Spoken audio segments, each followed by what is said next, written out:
Inflation soared to its highest level in over a decade in April. The biggest month-over-month increase in September, get this, 2008. And today inflation is the highest it's been in 4 decades. Welcome to the What Matters Today podcast from the Geneva Graduate Institute. I'm Dan Graham, Head of Communications at the Institute. In this podcast series, we ask members of our faculty to comment on key global issues. Inflation has been a headline issue over the past few months, with key questions being, why is it so high right now? What can be done to decrease it? And how long will it last? These are some of the questions that will be addressed in this episode of What Matters Today. My guest is Professor Cedric Tille. Cedric is Professor of International Economics at the Geneva Graduate Institute. He is also head of the Bilateral Assistance and Capacity Building for Central Banks program and faculty associate for the Center for Finance and Development. Global inflation is at its highest rate since 2008. In the US, inflation has hit a 40-year high point this month. I guess the first question to ask is why this recent rise in inflation? Well, I think it's a conjunction of two factors. First of all, we had the COVID recession. Central banks and other policymakers were very aggressive in responding, rightly so. There was a lot of fiscal stimulus, a lot of monetary expansion. They did that knowing that they would take a risk that if the recovery was faster than expected, all this money would then look to buy something and they would stimulate inflation. And that's what happened. That's the first factor. For instance, take an example. In the United States, all the fiscal support was not focused on people who were losing jobs. So it was really across the board. And many people who still had their jobs saved the money. Well, now they want to spend it, so we have a push of demand. That's the first factor. Okay. Second factor that came on top of that is the Ukrainian war. And this has led to a very different type of shock, what we call a supply shock. So suddenly price of commodities and the availability of commodities has become restricted. So even if you're willing to pay, securing, for instance, wood for construction has become a challenge. So both of these factors push prices up, and the central bank is now confronted with the echo of a demand shock, all this money that wants to spend on something, and at the same time a supply disruption coming from reduced availability of raw materials. Some say that central banks need to act quickly and decisively before inflation becomes entrenched. What is the response of central banks? So central banks are responding aggressively. Their tools are basically two. So first, they increase interest rates. We've seen that in the US. We've seen that in Switzerland before the European Central Bank, which came a bit as a surprise. Second, no central bank's balance sheet have become very big following the global financial crisis and COVID. So the second tool is to reduce this balance sheet. In the first step, you stop increasing them, and then you start reducing. And central banks are basically geared to doing both of these actions. The exact timing is something that they will develop more as they go along, especially for the second tool, reducing the balance sheet, which is something that we have not done in the past. Moving interest rate is something we do quite frequently, but now the balance sheet is a bit of a new tool, so they have to feel their way in the dark a little bit. And again, regarding central banks, what can and what can't they do right now? So it's important to bear in mind that central banks are not all-powerful magicians. Okay? They're very active, rightly so. They've been since 2008. This led sometimes to an impression that, whatever problem comes along, just give it to the central banks, which A, is not sound, and B, has a problem of governance because they're unelected bodies. They're not the general government. They shouldn't be doing everything that has to be done, however legitimate. So what can they do? Central bank act on demand. That's the first thing that one should mind. So they cannot do anything about supply. Okay, and that means that their ability to counter a shock or an economic problem really depends on the nature of the problem. Since 2008, we had more of a demand problem. With big debt, households and firms were trying more to deleverage, meaning pay back their debt, increase their saving, which made sense. The problem, if we all try to save a lot, my income is your job, and conversely, we spend on each other. So if we all try to cut spending, we create a recession, and we do so too much. Okay. So the central bank's job in that context is to make sure that the belt tightening doesn't get overboard. And that's what they did in 2008, massive expansion of the balance sheet, making sure the financial system doesn't freeze. Because if you want to turn a recession in a depression, we know how to do that. You basically mess up the banks. And that works all the time. So that's really what they wanted to do. With the Ukrainian conflict, now they have something very different, what we call a supply shock. The problem is coming from the fact that several essential commodities are now more expensive and less available. Well, the central bank cannot undo that. Central banks cannot just issue more steel or coal or oil or whatever. So their job in that context is to make sure that we don't go in denial. There is a problem, a very unpleasant one. The central bank cannot make it go away. What it can do is make sure that this problem doesn't spill over into other problem, i.e. inflation. So we're having bad news, we have to face up to it, and the central bank would say, okay, I will limit the damage. By my policy, I will make sure that at least we don't get inflation. It would be great if the central bank could undo the root problem of supply, but this is not something they can do about because it's not coming from the demand. Right. You mentioned 2008 in your answer, so I have to ask: what we're living right now? Is this a paradigm shift compared to 2008 to 2022? I don't see it that way. I think we can read the whole story still within the paradigm of central bank, which is price stability. No, for many years we lived, at least in advanced economy, with low or even negative inflation. So price stability may feel like a bit of something economists worry about, but why should the broader public? But bear in mind that inflation, when it gets entrenched, like in the 70s, is something that is hard to get rid of. Inflation is also a form of a tax. You lose purchasing power, and it's a tax that is very antisocial. Many studies have shown that who really suffers are the lowest income. The wealthiest ones, they can always access investments or financial products that will shield them.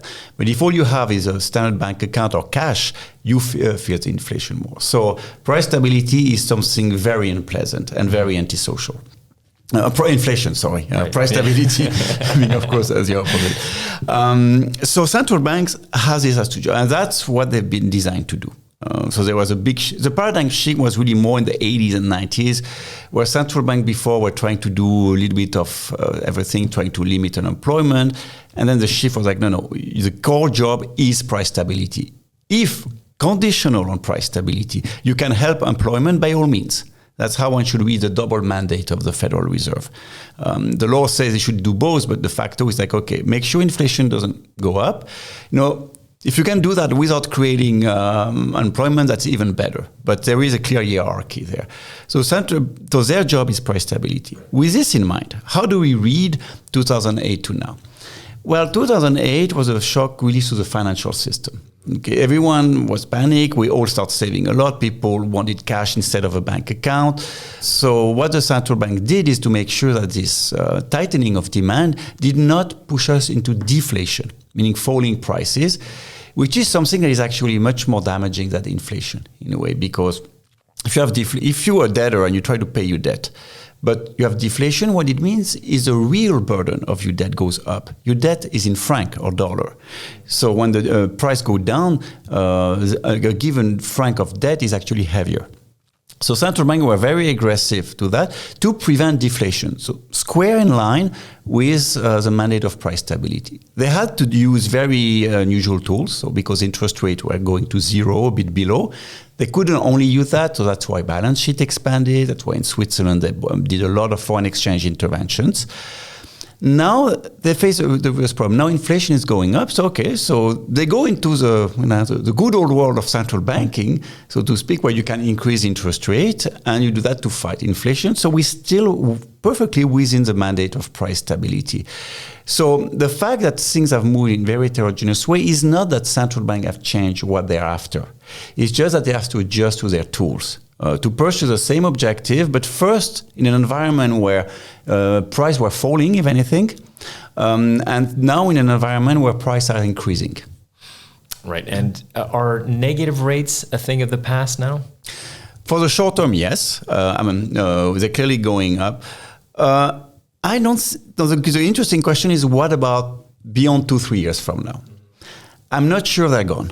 to be honest. And why that? Well, to understand why rates were negative, it's important to understand that there were structural factors behind that. So in economics, we have what we call the nominal interest rate, the interest rate we all know and see.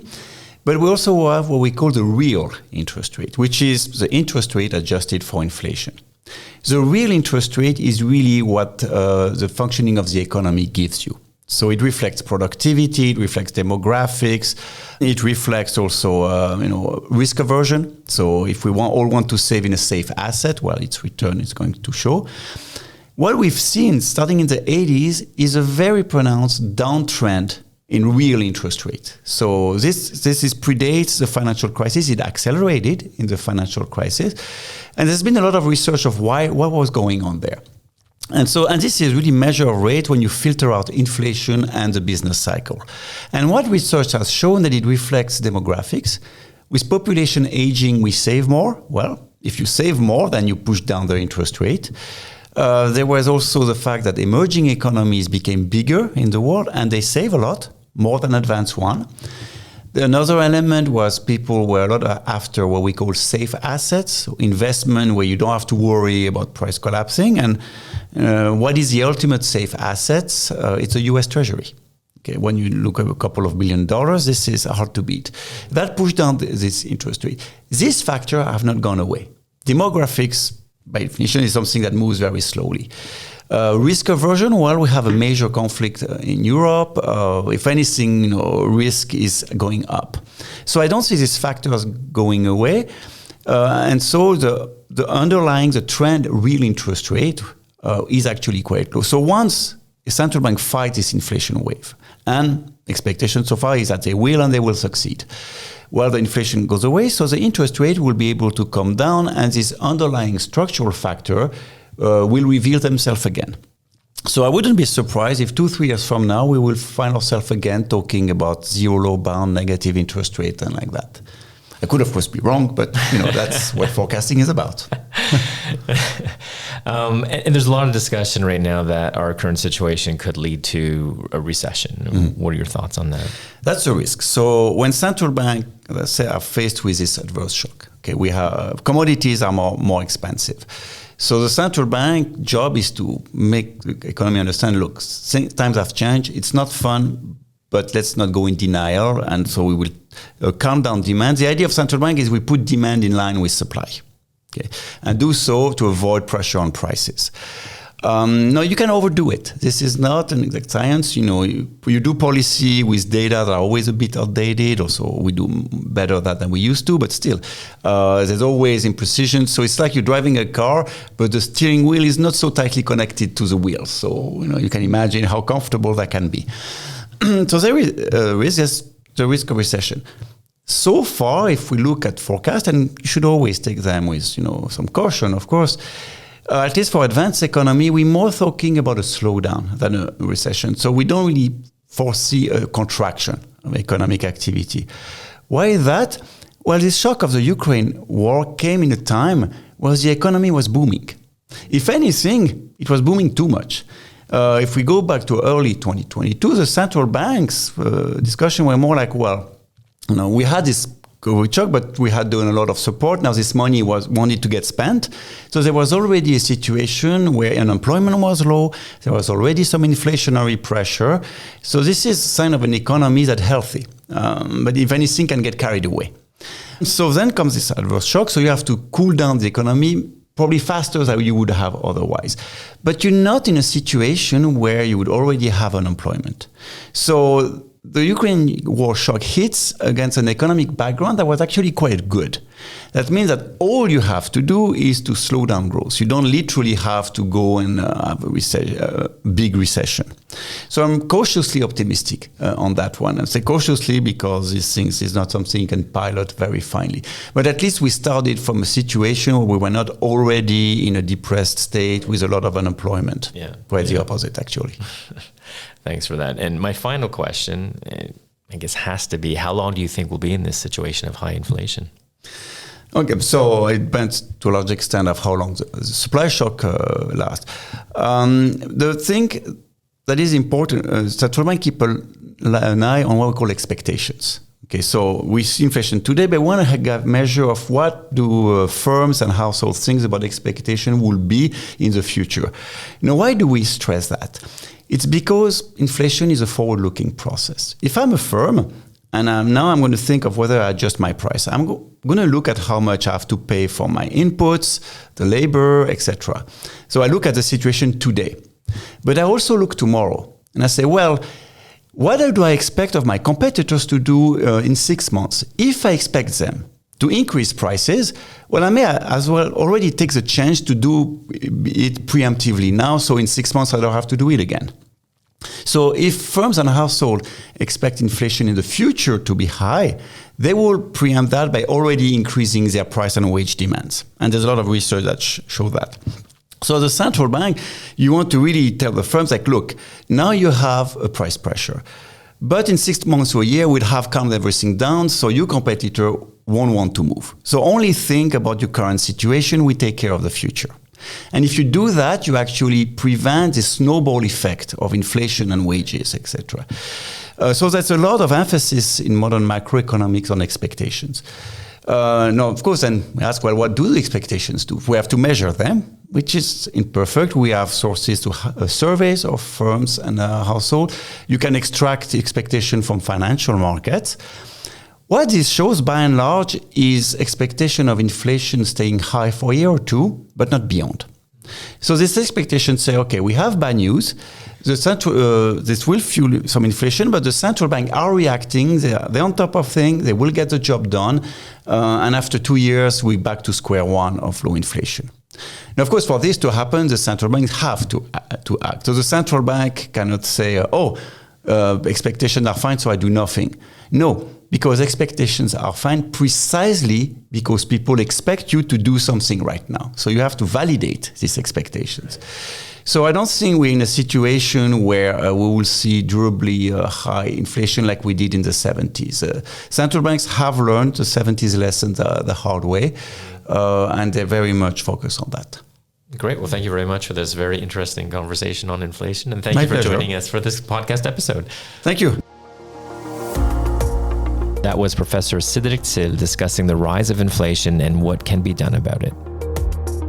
This podcast series is produced by the Geneva Graduate Institute communications team. For more information about the Institute, please visit our website at graduateinstitute.ch. I'm Dan Graham. Thanks for listening.